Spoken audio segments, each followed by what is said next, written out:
অসম চৰকাৰৰ আঁচনি 2 লাখ টকা সকলোৱে নাপায়। কিছুমানৰ ইণ্টাৰভিউ 2025 চনত হ'ব। এইটো মই কোৱা কথা নহয়, আমাৰ CM ছাৰ মাননীয় মুখ্যমন্ত্ৰী ছাৰ কৈছে। এই ভিডিঅ' ক্লিপটো চাই লোৱা, তাৰপিছত আমি কথা পাতিম। আমি অসমৰ 1,10,000 ল'ৰা ছোৱালীৰ ভিতৰত 1 লাখ ল'ৰা ছোৱালীক মুখ্যমন্ত্ৰীৰ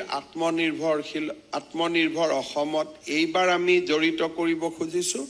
অহা বছৰ আমি আৰু 1 লাখ ল'ৰা ছোৱালীক এই আঁচনিৰ লগত জড়িত কৰিব খুজিছোঁ। জয় হিন্দ বন্ধু বান্ধৱীসকল, ৱেলকাম বেক টু আৱাৰ বিজুটি 13 চেনেলটিলৈ সকলোকে স্বাগতম জনাইছোঁ। বন্ধু বান্ধৱীসকল, আশা কৰোঁ সকলোৱে ভালে আছে, কুশলে আছে। চ' ফাইনেলি অসম চৰকাৰৰ আঁচনি 2 লাখ টকা 5 লাখ টকা আছাম আত্মনিৰ্ভৰ অসম অভিযান স্কিমৰ ফালৰ পৰা যিহেতু আমাৰ 2 লাখ টকা 5 লাখ টকা মুকলি কৰি দিয়া হ'ব, বা আমাৰ এপ্লাইটো কমপ্লিট হৈছে। এতিয়া আমাৰ যিহেতু ইণ্টাৰভিউ চলি আছে, বহুতৰে যিহেতু আমাৰ ফাইবাৰ টেষ্টটো ইণ্টাৰভিউতে হৈ গ'ল, আৰু বহুতৰে আমাৰ ইণ্টাৰভিউতে হোৱা নাই, বা মোবাইলত SMS যোৱা নাই, কলিং কৰা নাই, এডমিট কাৰ্ড মুকলি কৰি দিয়া নাই অসম চৰকাৰৰ আঁচনি 2 লাখ টকা 5 লাখ টকাৰ ইণ্টাৰভিউৰ কাৰণে, যিহেতু বহুতে কমেণ্ট কৰি আছে বা বহুতে যিহেতু চিন্তা কৰি আছে। চাওক, চিন্তা নকৰিব। চ' এদিন দুদিন কম বেছি হ'ব পাৰে, SMS আহিব, কলিং কৰিব, লগতে এডমিট কাৰ্ড মুকলি কৰি দিয়া হ'ব। চিন্তা নকৰিব, যিহেতু দিনত প্ৰায় 30-40 এনেকৈ ইণ্টাৰভিউটো হৈ আছে, সেইকাৰণে সময় লাগিব। যিহেতু আমাৰ 1 লাখ প্লাছ কেণ্ডিডেটে এপ্লাই কৰিছে আৰু সময় লাগিব। আৰু লগতে যিহেতু ইয়াতে মন কৰিব, যিহেতু আমাৰ অসম চৰকাৰৰ আঁচনি 2 লাখ টকা সকলোৱে নাপায়, কিছুমানৰ ইণ্টাৰভিউ 2025 চনত হ'ব। এই কথাটো মই কিয় কৈছোঁ, যিহেতু আমাৰ CM ছাৰ মাননীয় মুখ্যমন্ত্ৰী ছাৰে কি কৈছে সেই কথাটো বা সেই ভিডিঅ' ক্লিপটো মই লগাই দিছোঁ, আপোনালোকে ভিডিঅ' ক্লিপটো চাইছে। যিহেতু আমাৰ CM ছাৰ কৈছিল যে 1,10,000 কেণ্ডিডেটে অনলাইন এপ্লাই কৰিছে, যিহেতু আমি এই বছৰত 1 লাখ যুৱ যুৱতীক জড়িত কৰিম, আৰু নেক্সট বছৰত অহা বছৰত আমি আকৌ 1 লাখ যুৱ যুৱতীক জড়িত কৰিম বা টকাখিনি মুকলি কৰি দিম। চ' এতিয়া আমাৰ অফিচিয়েল ৱেবছাইটত যাওঁ, তাতে কি লিখা আছে, টোটেল ৰেজিষ্ট্ৰেশ্যন কিমানজন কৰিলে আৰু কিমানজন এপ্লাই কৰিছে, আৰু কিমানজন এই বছৰত টকাখিনি পাব, আৰু অহা বছৰত কিমানজনে টকাখিনি পাব। যিহেতু এটা বেয়া খবৰ, 1,04,091জন কেণ্ডিডেট যিহেতু আমাৰ এপ্লাই কৰিছে, আৰু ইয়াৰ ভিতৰত বা এই বছৰ যিহেতু আমাৰ CM ছাৰ কৈছিল যে 1 লাখ যুৱ যুৱতীক টকাখিনি মুকলি কৰি দিয়া হ'ব বা জড়িত কৰিব, নেক্সট বছৰ আকৌ 1 লাখ যুৱ যুৱতীক টকাখিনি মুকলি কৰি দিব। চাওক, যিহেতু আমাৰ টোটেল ইয়াতে ৰেজিষ্ট্ৰেশ্যন কৰিছে কিমান, 2,29,145, 2,29,145জন কেণ্ডিডেট টোটেল ৰেজিষ্ট্ৰেশ্যন কৰিছে, আৰু আমাৰ এপ্লাই কৰিছে কিমান, 1,04,091, 1,04,091জন কেণ্ডিডেট টোটেল এপ্লাই কৰিছে। যিহেতু আমাৰ ফাৰ্ষ্ট ষ্টেপ ৰেজিষ্ট্ৰেশ্যন হৈছে, ছেকেণ্ড ষ্টেপ আমাৰ অনলাইন এপ্লাই হৈছিল, আৰু অনলাইন এপ্লাই সময়ত আমাক এখন প্ৰজেক্ট ৰিপৰ্টটো ছাবমিট কৰিব লাগিছিল,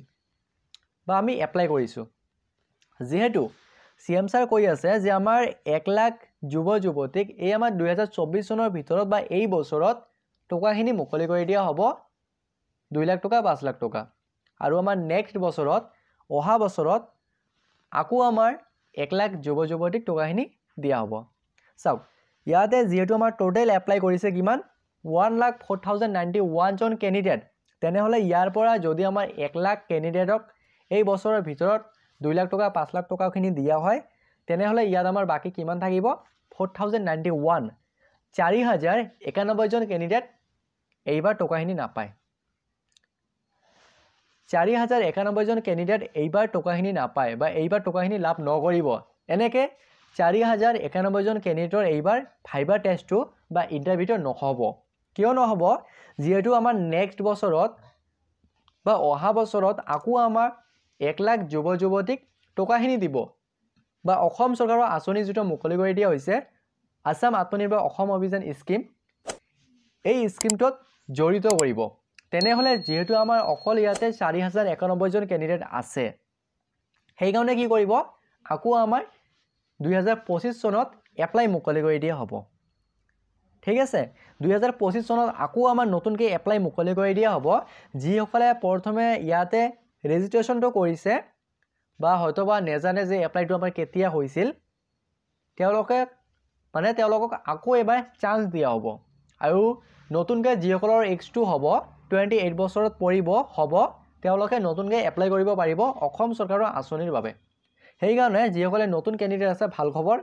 আপোনালোকে নেক্সট বছৰত এপ্লাই কৰিব পাৰিব কিন্তু যিসকলে 1,04,091 জন কেণ্ডিডেট যে টোটেল এপ্লাই কৰিছে ইয়াৰ ভিতৰত কিন্তু 4,091 জন কেণ্ডিডেট এই বছৰ টকাখিনি লাভ নকৰিব যেহেতু আমাৰ CM ছাৰ কি কৈছিল সেই ভিডিঅ' ক্লিপটো মই লগাই দিছোঁ এইটো বুজি পালে আৰু লগতে বন্ধু বান্ধৱীসকল চাওক যেহেতু আমাৰ প্ৰতিখন ডিষ্ট্ৰিক্টতে মানে কোনটো ডিষ্ট্ৰিক্টত কেইজন ল'ৰা কেইজন ছোৱালীয়ে এপ্লাই কৰিছিল টোটেল এপ্লাই আৰু আমাৰ মেট্ৰিক পাছ 8 পাছ তাৰপিছত হায়াৰ ছেকেণ্ডেৰী পাছ মানে কোনটো কেটেগৰীত কিমানজন কেণ্ডিডেট টোটেল আছে আৰু লগতে আমাৰ কোনখন ডিষ্ট্ৰিক্টৰ টকাটো কেতিয়া দিব পাৰে ইয়াৰ ওপৰত মই এটা ইমিডিয়েটলি ভিডিঅ' বনাই দিব চেষ্টা কৰিম ঠিক আছে মানে এনালাইটিক কৰি যে আমাৰ সাপোজ ধৰিলা যে আমাৰ কোকৰাঝাৰ ডিষ্ট্ৰিক্টখনত ল'ৰা কিমান বা ছোৱালী কিমান এপ্লাই কৰিছিল বা ফাইনালি আমাৰ ইয়াতে কিমানজন মেট্ৰিক পাছ কিমানজন হায়াৰ ছেকেণ্ডেৰী পাছ আৰু এদিনত যদি আমাৰ 30 জনৰ ইণ্টাৰভিউ হৈ যায় তেনেহ'লে আমাৰ কিমান দিন সময় লাগিব বা আমাৰ কোনখন ডিষ্ট্ৰিক্টৰ টোটেল কিমানজনকে এপ্লাই কৰিছে এদিনত যদি আমাৰ 30 বা 40 হৈ যায় মানে সকলোখিনি এনালাইটিক কৰি মই এটা ভিডিঅ' বনাব চেষ্টা কৰিম লগতে বন্ধু বান্ধৱীসকল যদি আপোনালোকৰ কিবা ক'বলগীয়া থাকে তেনেহ'লে মোক কমেণ্ট কৰি জনাব চাওক এটা কথা সো আপোনালোকে চিন্তা নকৰিব ঠিক আছে কেইদিনমান ধৈৰ্য ধৰা নিশ্চয় আহিব আপোনালোকৰ মোবাইলত SMS কলিং এডমিট কাৰ্ড মুকলি কৰি দিব নিশ্চয় আহিব যেহেতু আমাৰ প্ৰায় 1 lakh plus candidate online apply কৰিছে সেইকাৰণে সময় লাগিব যেহেতু এদিনত প্ৰায় আমাৰ 20-30 এনেকৈ যেহেতু আমাৰ ইণ্টাৰভিউটো হৈছে বা হৈ আছে সেইকাৰণে সময় লাগিব সেইকাৰণে আপোনালোকে অপেক্ষা কৰা নিশ্চয় আহিব ঠিক আছে আৰু যেহেতু সিভিল স্ক'ৰৰ লগত কথাটো নাই বা তাতে যেহেতু আমাৰ ৰিলেশ্যনটো নাই যেহেতু আমাৰ CM ছাৰ কি কৈছিল আজি মই অলপমান আগতে ক'বলৈ গ'লে মই এটা ভিডিঅ' আপলোড কৰিছিলোঁ যেহেতু আমাৰ CM ছাৰ কৈছিল যে সিভিল স্ক'ৰ বা বেংকৰ লগত এইটো একো ৰিলেশ্যনশ্বিপ নাই ঠিক আছে একো কথা নাই সেইকাৰণে সিভিল স্ক'ৰৰ যদি আপোনালোকৰ বেয়া আছে তথাপিও আপোনালোকে সেই পইচাটো লাভ কৰিব যেটো আমাৰ CM ছাৰ কৈছিল কথাটো লগতে আৰু মই ভিডিঅ'টো বেছি দীঘলীয়া নকৰোঁ লগতে অতি সোনকালে মই আৰু এটা নেক্সট ভিডিঅ' বনাই দিব চেষ্টা কৰিম এনালাইটিক ভিডিঅ' ঠিক আছে আৰু লগতে আপোনালোকে কোনটো ডিষ্ট্ৰিক্টৰ পৰা ভিডিঅ'টো চাই আছে আৰু আপোনালোকৰ ডিষ্ট্ৰিক্টৰ ভিডিঅ' লাগে নেকি যে আমাৰ ডিষ্ট্ৰিক্টখনত কিমানজন এপ্লাই কৰিলে ল'ৰা কিমান কৰিলে ছোৱালী কিমান কৰিলে কোনটো কাষ্টত জেনেৰেল OBC SC ST কোনটো কাষ্টত কিমানজনে এপ্লাই কৰিলে আৰু কেতিয়া পইচাখিনি দিব পাৰে আৰু আপোনালোকৰ ডিষ্ট্ৰিক্টত কেতিয়াৰ পৰা অনলাইন এপ্লাইটো মানে কেতিয়াৰ পৰা ইণ্টাৰভিউটো আৰম্ভ হৈছে এতিয়াও ইণ্টাৰভিউ চলি আছে নে নাই এইটো পাৰিলে কমেণ্ট কৰি জনাব সেই হিচাপতে মই এনালাইটিক কৰিব পাৰিম যে কিমানজন টোটেল এপ্লাই কৰিলে আৰু কেই তাৰিখৰ পৰা আৰম্ভ হৈছে এদিনত কিমানজনকে হৈ আছে ঠিক আছে সো আপোনালোকে যদি সকলে সহযোগিতা কৰে তেনেহলে মই এনালাইটিক ভিডিঅ'টো ভালকৈ এটা বনাব পাৰিম যেহেতু আমাৰ চাওক এইটো আমাৰ অফিচিয়েল ওয়েবসাইট হয় ঠিক আছে চিফ মিনিষ্টাৰ আত্মনিৰ্ভৰ অসম অভিযান ইয়াতে আমাৰ কোনো ধৰণৰ নোটিছ মুকলি কৰি দিয়া নাই সেইকাৰণে আমি ডাইৰেক্ট ক'ব নোৱাৰিম আমি সকলোৱে মিলিজুলি এনালাইটিক ভিডিঅ' এটা বনাব লাগিব আমি সকলোৱে মানে সকলোৰে কমেণ্টৰ ওপৰত মই এনালাইটিক এটা ভিডিঅ' বনাই দিম